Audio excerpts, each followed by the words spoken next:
Good morning. Welcome to J.B. Alexander High School 9th grade Veterans Day ceremony. My name is Mrs. Rocio Villarreal, and I'm the librarian here at the 9th grade campus. My name is Zoe Buitron, and I'm class 2077 president. We would like to thank everyone for joining us today for this honorable occasion. Please stand for the invocation by Mrs. Villarreal, and please remain standing for the presentation of colors led by John B. Alexander High School Army, JROTC, under the direction of Major Jose Orozco, followed by our national anthem sung by Giselle Leandro.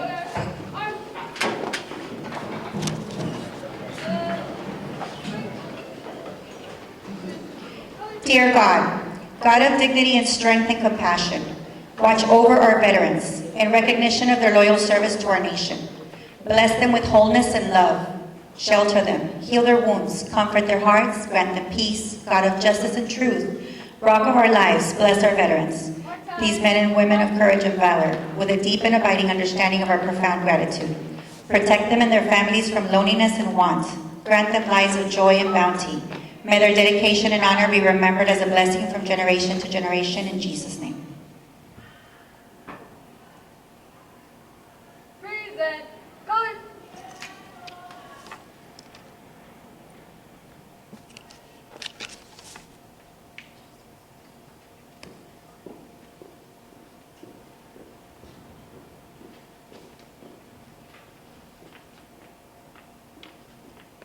Oh, say, can you see by the dawn's early light what so proudly we hailed at the twilight's last gleaming, whose broad stripes and bright stars through the perilous fight o'er the ramparts we watched, where so gallantly streaming, and the rocket's red glare, the bombs bursting in air, gave proof through the night that our flag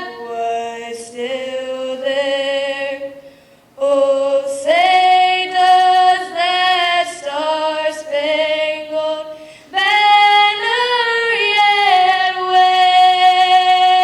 wave o'er the land of the free and the home of the brave?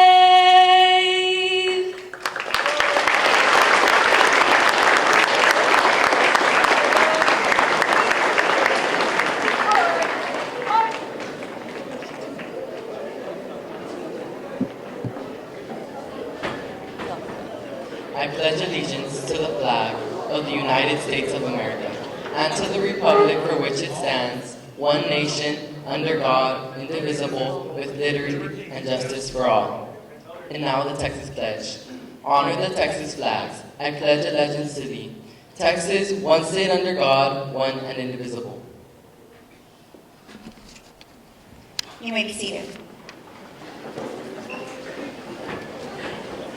Thank you to all of our talented students, and thank you to our Alexander High School JROTC.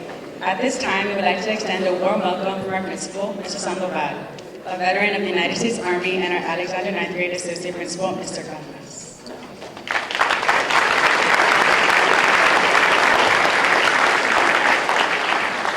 Good morning, everybody. Men, ladies, good morning.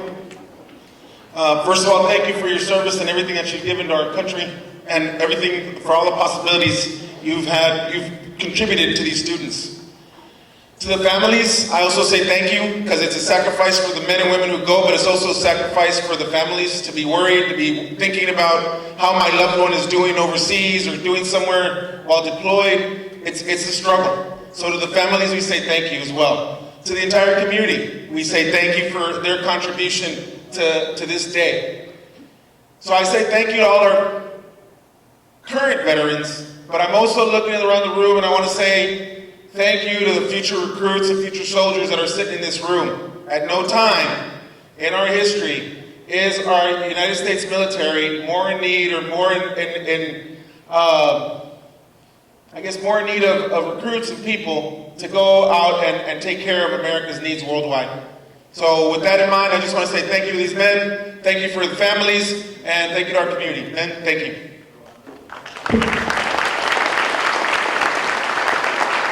Thank you, Mr. Sandoval. And just in case y'all don't know, he is a veteran himself too, so thank you to our principal, Mr. Sandoval, as well. Thank you, veterans. Welcome here, and thank you, guests. Thank you all for attending this memorable and prestigious event. My name is Gilbert Cardenas. I'm the associate principal here at John Valley Center 9th grade campus. Kids that are here sitting that are here as guests as well, I need you to know that you're extremely blessed to be in the situation that you're in right now. If it wasn't for individuals such as these right here behind us right now, we would not have what we have right now, and our freedom as well. I personally want to thank you today, tomorrow, and the day after, for your sacrifices, your valor, for protecting us and defending our rights. Thank you to all our veterans for your courage, strength, and dedication. On a personal note, my uncle who passed away a couple of years ago was his name Berto Martinez Sr., was a Korean War veteran, and he served in the Marine Corps. I never served, my dad never served, but on a personal note, I do know veterans, and kids, I want you to understand this. If you know a veteran, if you see a veteran, talk to a veteran. They have an amazing amount of world history that y'all can learn from. Thank you. We are forever grateful. God bless America.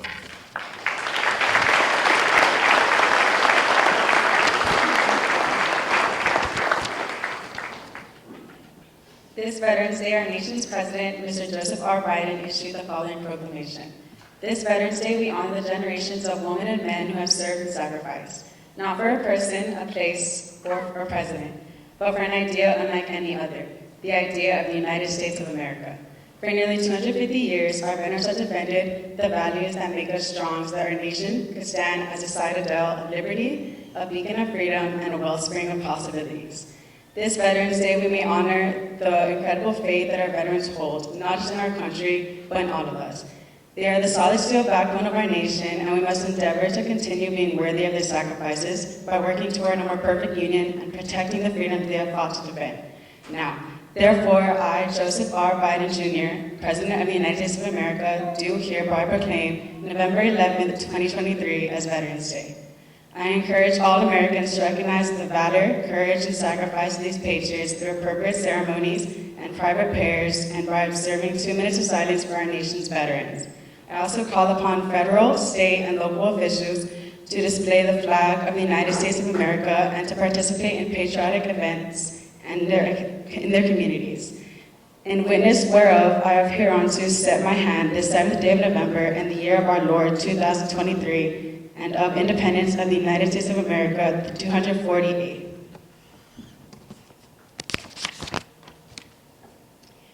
We would like to begin by welcoming the brave men and women that are here with us today. Mr. Douglas Alford of the United States Navy. If you can please stand up so you can be recognized.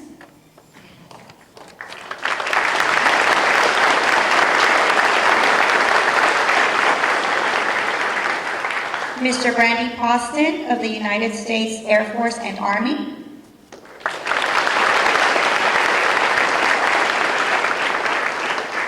Mr. David Mendoza of the United States Army.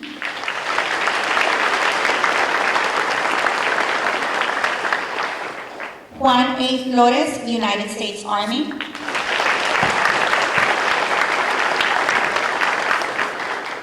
Ricardo Ibarra, United States Army.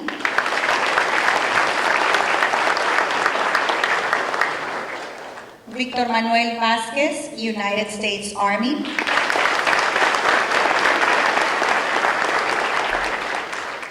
Pedro P. Mata, United States Army.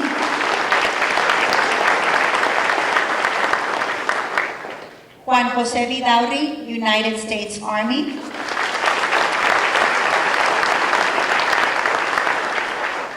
Rene Gonzalez, United States Army.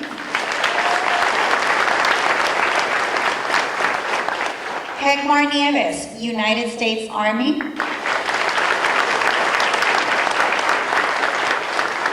Gilberto Contreras, United States Army.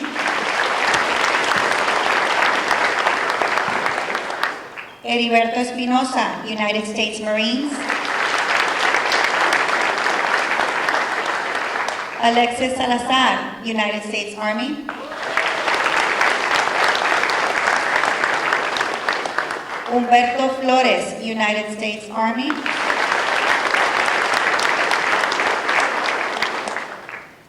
Aldo Gael Alanis, United States Army.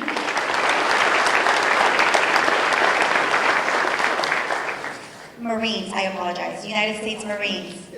Sorry for that. Big round of applause, please. Thank you. And Mr. Guadalupe Rendon, United States Army.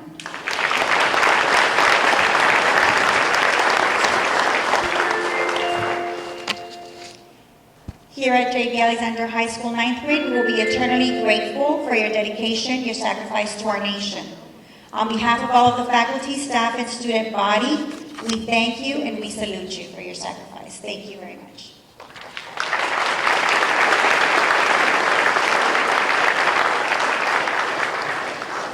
Now I'm going to ask everyone to please stand and join me for a moment of silence in remembrance of the veterans that are no longer with us.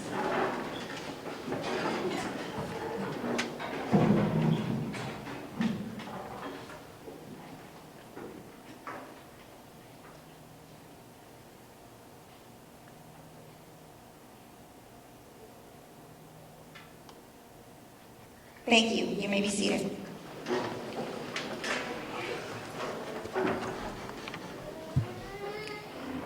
And now I will introduce to you our keynote speaker. Born on a farm in southwest Arkansas, Mr. Douglas Alford graduated from Prescott High School and received a bachelor's in psychology from Henderson State University in January 1966. He joined the Navy in March 1966. His military resume is somewhat as follows. There's a lot more to this, but we went ahead and condensed it a little bit. He served in the U.S. States Naval Service from March the 6th, 1966 to October 30, 1969, and in the reserves from October 1969 to August 1976. He wore many hats throughout his career, and his hard work and attained knowledge. And the attained knowledge afforded him a promotion to lieutenant junior grade in February of 67 and consequently to lieutenant in June of 1968. Released from active duty on October the 30th, 1968, Mr. Alford was in inactive reserves until August 1976. He states that the military training and experience changed his life completely around. It gave him purpose and taught him respect for authority and offered many life experiences with opportunities to travel and see the world. The best years of his life were in the military. Currently, Mr. Alford is married to Laredo native Elizabeth Anderson Alford. They have one son and 2 grandchildren. And he is currently retired after working 30 years in the insurance industry.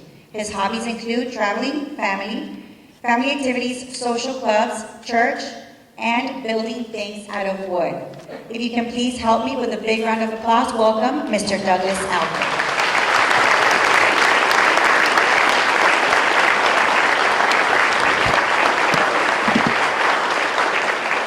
If you can intimidate a naval officer, I'm intimidated by being here in such a grandiose bunch of kids, and I call you kids because I'm 81 years old, and anybody less than 65 is a kid. I joined the Navy. I would have been in the Army. My high school counselor told me, Doug, you need to join the Army. Well, in college, I was in ROTC, and I learned to hate the M1 rifle. And so I didn't want anything to do with the rifle, but the Navy didn't have it. So I joined the Navy. My subject today is what is a veteran? Also, I'm going to top this off with a salute to the name that you guys see out here every day, all day long, is John B. Alexander. You know what that means and what he did. I have the history of him, and I'd like to relate it to you after I do the tribute to the veteran. People keep asking, Who is a veteran? And why are so much fuss? Well, here we go, so that you will know they are the few that proudly served our country honorably, with pride, joy, and no regrets. But a veteran is more things than that. She's a daughter, a brother, a sister, a father, or a mother. And that has given his or her all to this great country of ours.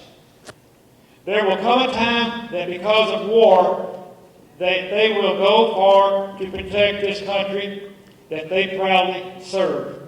It has been said that war is hell, and it is. They will gladly go to hell and back for this country. At the end of the war, there are those that will not return, but some do return to a gold star mother who will await the body covered by the flag they so proudly served. Some will return with many wounds, others with not such a scratch. They fought it well and they gave it their best. Some lucky ones will return to a lovely home, but some less fortunate, the streets will be their home. A sacrifice so gladly made to keep those evil from our land. Some wounds will never be healed, but you can tell that they did their best. As I said before, what is a veteran? They seek no fame. Fortunate or streets, they seek no fame. They seek no glory, so that it is a story for you to know and ask more about a hero known only to God. I have one request indicated earlier. If you go into an airport, a park, Walmart, or someplace like that, and you see this guy, he may be older, wearing this worn-out veteran's cap, which may be Army, Marine Corps, Navy, whatever. He's sitting there, and he's wearing that cap so that the world will know that he served his country, and he is a veteran, and he is so proud of it. The best thing that you can do is go up to this veteran and shake his hand. Because if you shake his hand, you are acknowledging him. You are saying to him, thank you for your service to this country. And he will be tickled to death that you're doing that, because so many times these veterans are not appreciated, they're not acknowledged, they're on the sidelines, and nobody pays any attention to them. These are the guys that in the Battle of the Bulge, in 0-degree weather, they fought the Germans to a halt. These are the guys that fought in Pearl Harbor, fought the planes that they didn't expect, and the only thing they had to use was their hand arms or their rifles. These are the guys that gladly landed on Iwo Jima, where they faced a faucet of Japanese bullets, and they died on Iwo Jima, 22,000 of them. The Marine Corps and the Army Special Forces. These are the guys that did that, and they came back. So if you see, young people, if you see a soldier walking across an airport or a shop parking lot or something, if you see this soldier, go up and shake his hand and thank him for what he did, because it is because of him. It is because of him and thousands of more. During World War II, the United States put forth 450,000 troops in all facets, Pacific, Europe, wherever. 450,000, about 25,000 of those did not come back, and about 50,000 of those came back injured. So all the World War II veterans practically are gone now, maybe a handful left. There's only one that I know in Laredo. But they're gone, and they saved this country.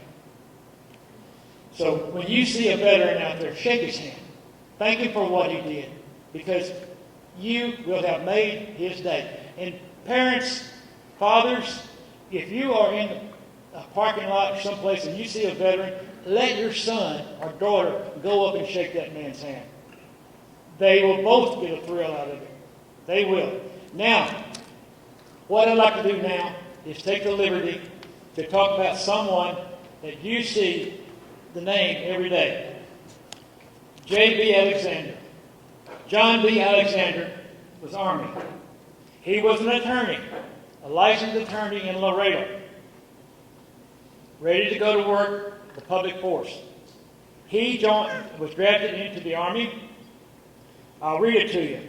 He was inducted into the United States Army at Fort Sam Houston, San Antonio, Texas, on March 2nd, 1942.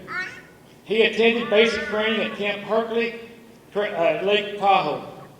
He was then transferred to Fort Polk, Louisiana, for additional training. In 1943, he was transferred back to California for additional training. After a short period, he was transferred by troop train to Fort Dix, New Jersey. He was further transferred to New York City, where he boarded a troop transport for England. Upon arriving in England, he received additional training in preparation for combat duty in France. Shortly after he arrived in France, he was wounded in action on June 11, 1944. After a period in the hospital, he was fit for duty and returned to his unit. He wanted to get back with his buddies. And the thing that's important here, he could have taken his Purple Heart and came home. Back to the United States, back to his law practice, back to his family. But he chose not to. He wanted to get back with his buddies. For his actions, he could have received an honorable discharge, but he wanted to return to his unit. For his actions in combat, he received the Purple Heart, Good Conduct Medal, American Defense Service Medal, World War II Victory Medal, European, African, Middle Eastern Theater Medal. When he reported back to his duty, to his buddies, 3 days later, he was killed in combat. This was the outstanding young man that he was, an attorney. He gave up his practice for service to his country, his family, and he paid the ultimate price. So I have a booklet here. I'm leaving this with the principal. It talks about his history, the family's history, and what he did. It's important. It's important for you to know, that this man and many others like him, they were drafted out of college. A&M, during World War II, they may have been in class one day and the military the next. That's the way it was.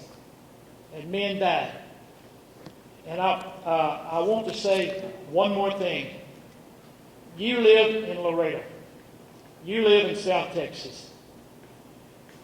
What Mexico did for this country during World War II is little known.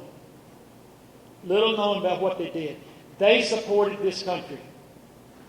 Men from Mexico, 15%, or about 15,000 men, came across the river, joined the military, and served. Now, they didn't serve in the kitchens and the mess halls and stuff like that. They served in the planes, they served in the tanks, they served on the ships. There was one guy in the Enola Gay dropping the atom bomb. He had no idea what Truman had done until he looked out his back window in the B-29 and saw the mushroom cloud. And his words were, "My God, what have we done?" Thank you for allowing me to talk to you. I may have gone over. That's the way it is. It's important for you to be proud of that flag, be proud of these guys in uniform, be proud of their service to this country, because we need that service now. It is so diluted by our politicians, but we need to stand up, be proud of the uniform, wear it when and where you can, and honor those that went before you. Thank you.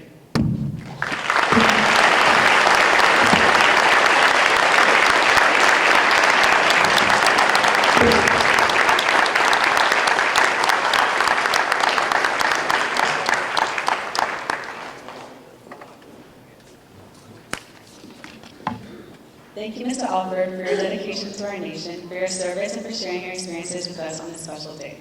I would like to introduce to you now our guest speaker, Mr. Guadalupe Rendon. Mr. Guadalupe Rendon is a veteran in the United States Army. He was stationed in Herzog-based Germany and was deployed to Vietnam from 1972 to 1975 and to Desert Storm in 1991.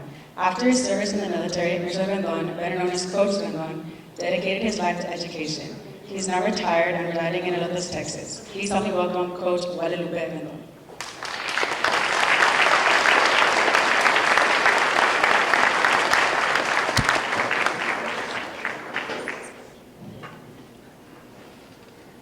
Good morning. Wow, Mr. Alford, that's a tough message to follow. Thank you.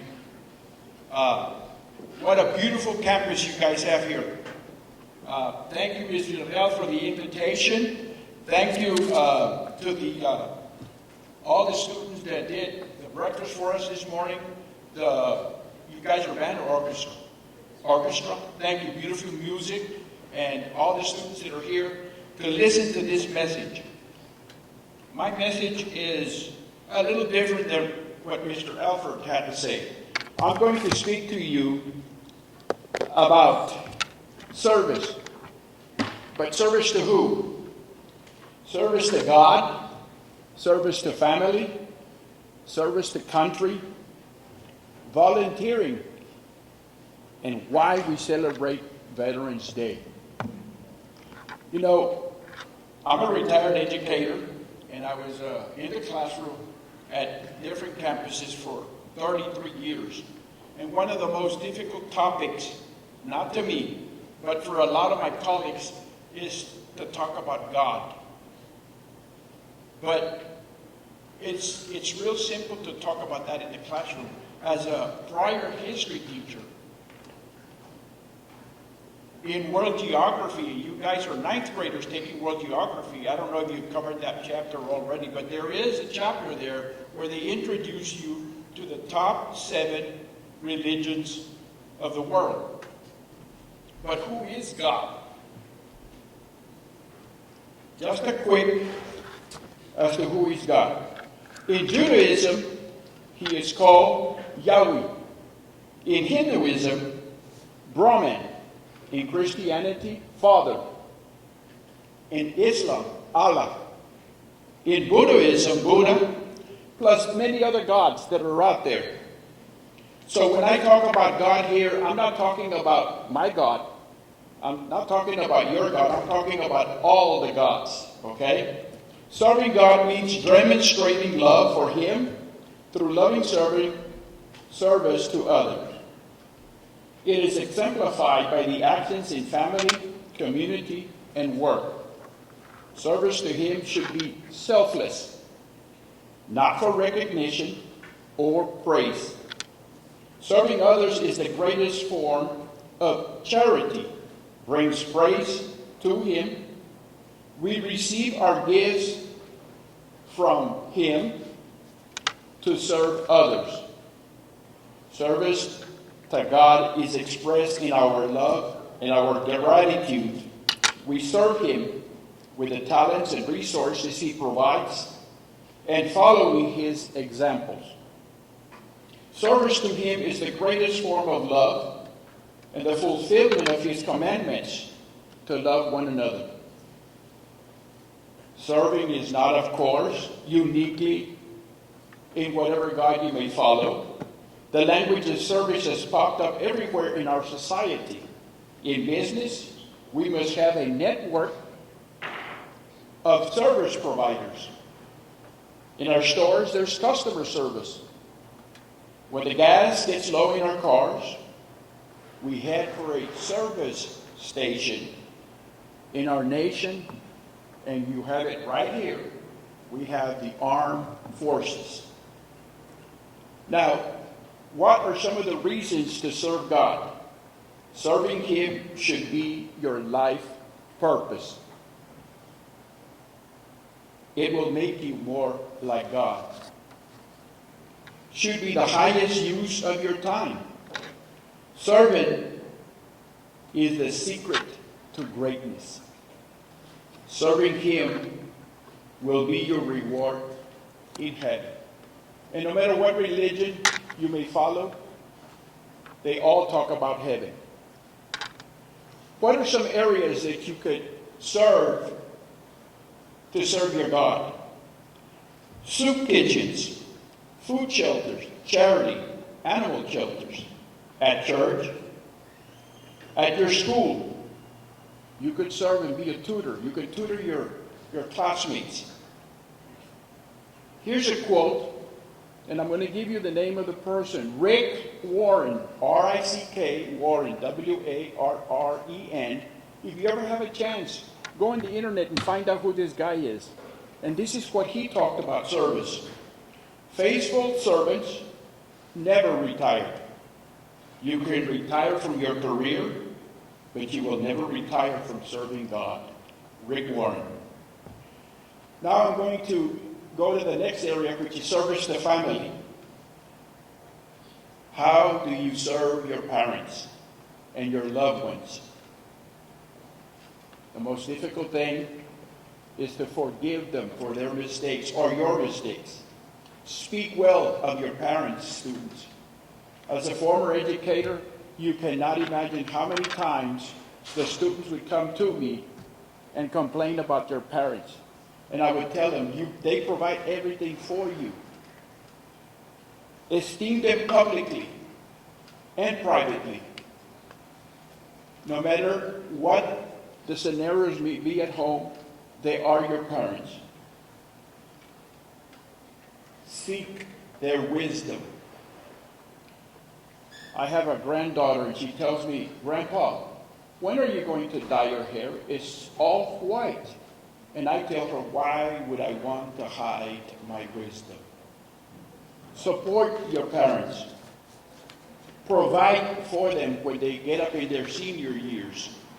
You cannot imagine how many times I go to these senior centers as a volunteer, and I hear from them, it's been 10 years since my daughter or my son was here, or my grandson. What does serving as a family might look to you on a daily life? Siblings serving each other. Your chores at home should be a service to your siblings or your parents, not for wants and needs. Serving through meals and food, what does that mean? You know, when I was an educator, my son was out playing the sports, my daughter the same, my wife a school counselor. We hardly had any time to sit together and have a meal. We would look forward to weekends. You cannot imagine how important it is to sit with your parents and have a meal. You should be doing it numerous times during the week. Serving through gifts of celebrating special days. When your siblings, your parents' birthdays or anniversaries, honor them, serve them. Serving others in your church, serving others in your community. Our family serving your family. Communicate your love to them. Be grateful, thank them, tell them you appreciate them, and that you love them. Spend time with them doing things they like. I play golf, and I would tell my son and daughter, come with me to the golf course. No, we don't like that. So I understand. And then when it was their time to play the sport, I was there. It's a two-way street. Take care of your parents when they're sick. Respect their boundaries. I know I had a rule at my house, they were not allowed into certain areas of the house. My private and my wife's private domain. Other ways of service. Be a cheerleader in someone's life. Help other relatives in your network. Grandpa, grandma, aunt, uncle. Donate items to a homeless shelter. Send someone an encouraging note. That's how you provide a service to your close friends. I'm going to now address speaking about serving your community.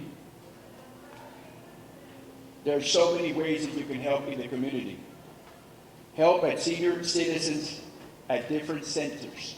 There's many where the senior citizens need They want to see the young out there and providing a service for them.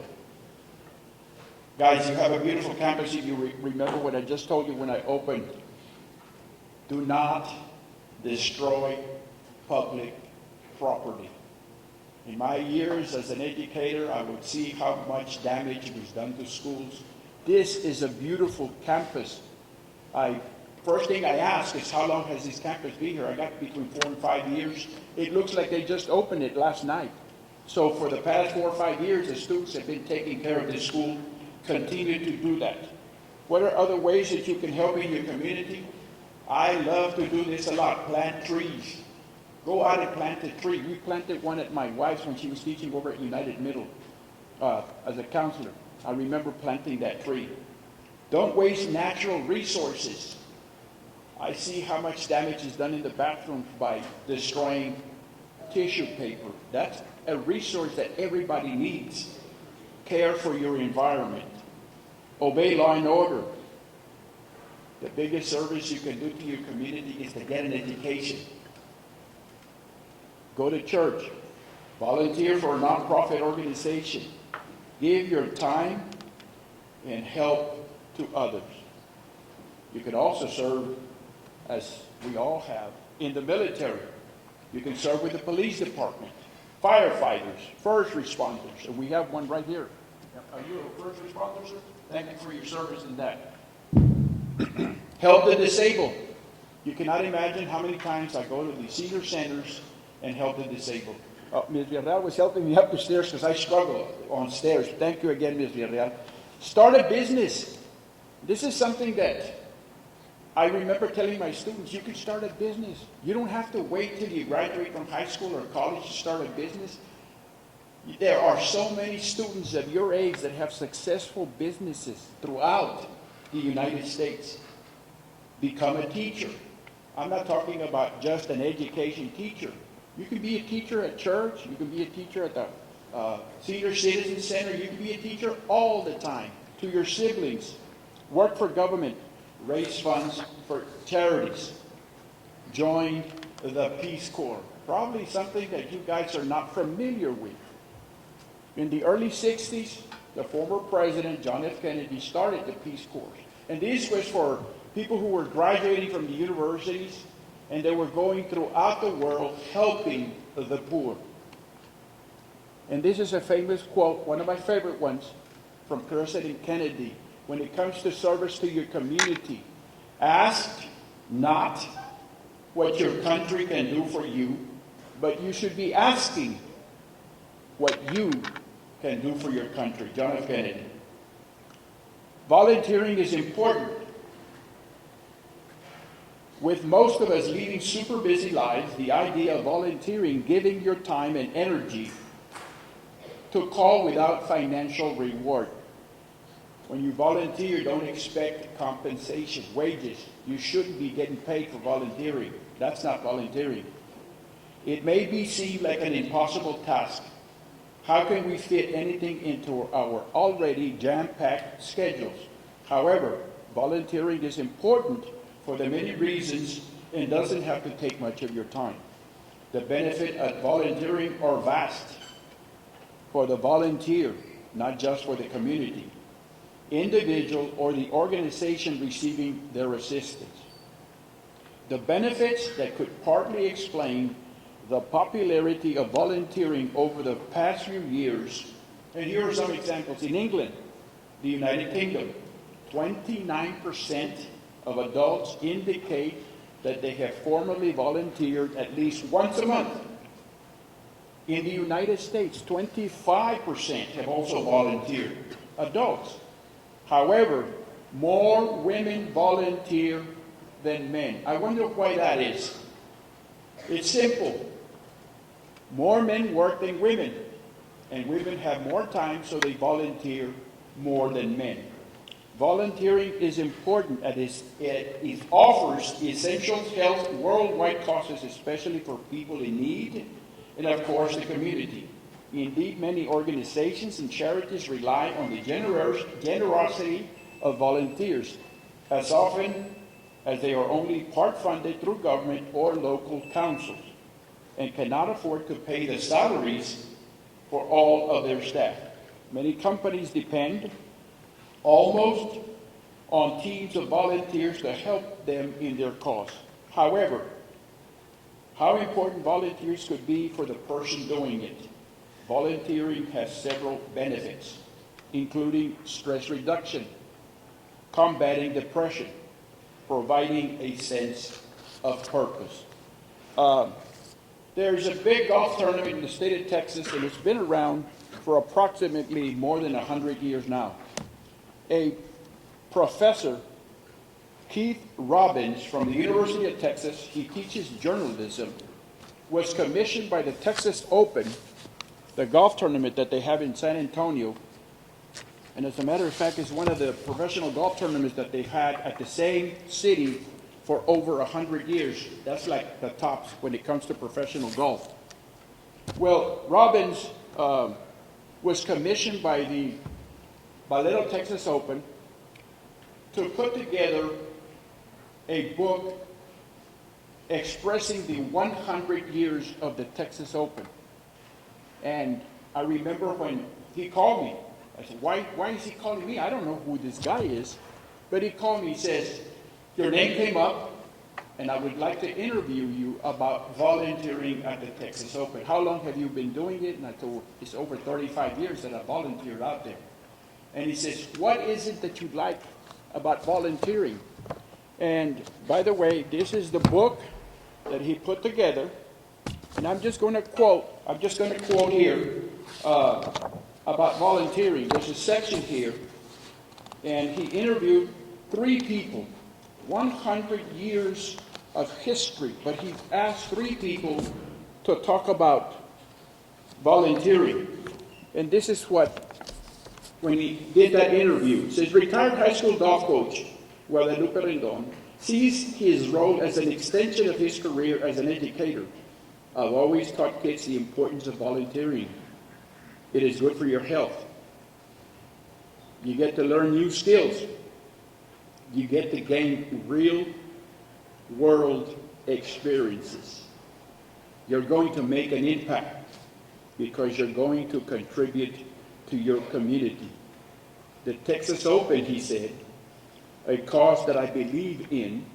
I believe that if you volunteer, it comes back tenfold. You make a meaningful connections because you meet new people. Energetic individuals like those award-winnings and others such as Rendon, it goes on to say. So what am I trying to tell you about volunteering? I'm trying to tell you these are some areas that you can volunteer.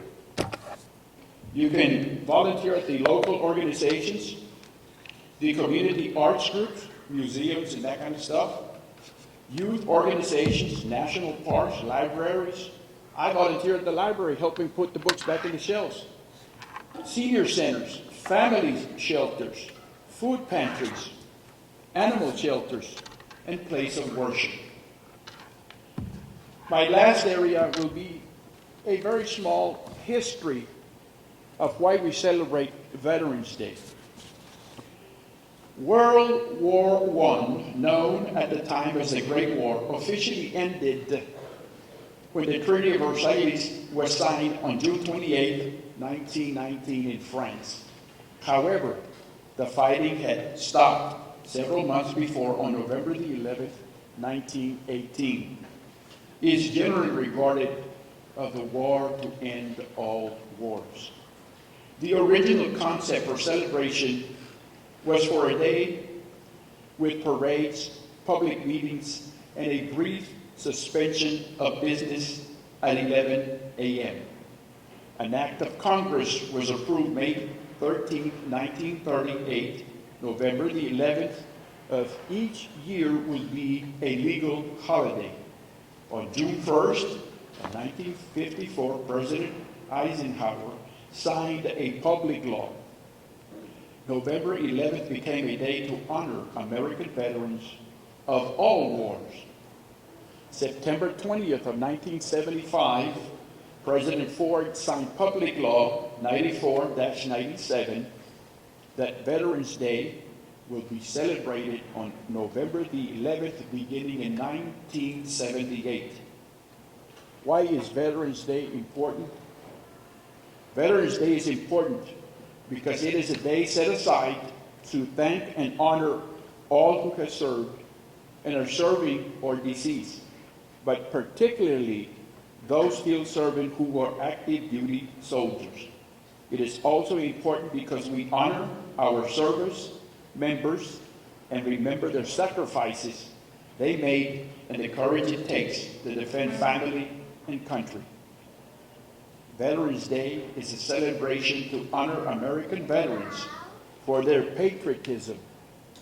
Our real heroes are those who serve and never return home to their loved ones. This is my personal note. What is the hardest thing about serving in the military? And I'm sure we all have different stories. However, the most difficult thing about serving in the military is missing out on family events and not being close to friends and family on a daily basis. The most difficult experience were when I lost loved ones and I was not able to be there for support. Again, thank you for allowing me, Ms. Villarreal. What a great organization of the whole thing. I really love the kids that were at the front of the school greeting us as we came in. The food at the breakfast this morning was great. The ROTC, the orchestra, the kids, thank you for the invitation. God bless this school and God bless the United States of America. Thank you.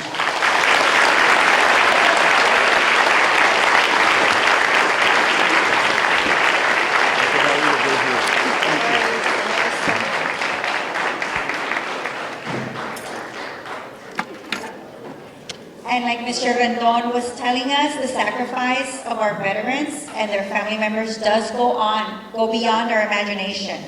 So at this time, we would like to acknowledge the family members of our veterans who are here with them today. And we want to thank you because we know that you sacrifice too.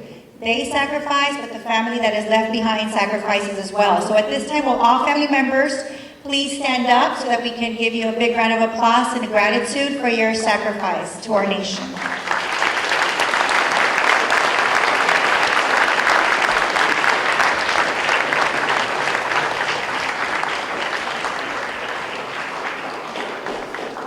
Thank you. And now, our Alexander High School Orchestra is going to give us a rendition of the Armed Forces Tribute.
Thank you, Mr. Peña. The orchestra is under the direction of Mr. Raimundo Peña, our orchestra director for Alexander High School, and thank you, students. That was a beautiful rendition.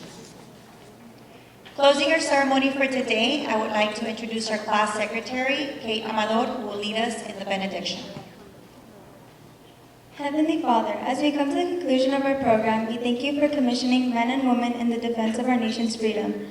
We honor those who protect us, in many cases laying down their lives that we might live free to pursue our own destiny. Every soldier makes their oath knowing they may be called upon to pay the ultimate sacrifice. Lord, we cannot repay this gift they give us. For those who have suffered as a result of their sacrifice, we ask for supernatural healing, favor, peace, and in some cases forgetfulness. Lift from them the cares and burdens of violence. When they return home, give them opportunities to fulfill their own potentials and dreams. Open doors for them even when some doors are closed. God bless our veterans. We pray this in your name. Amen.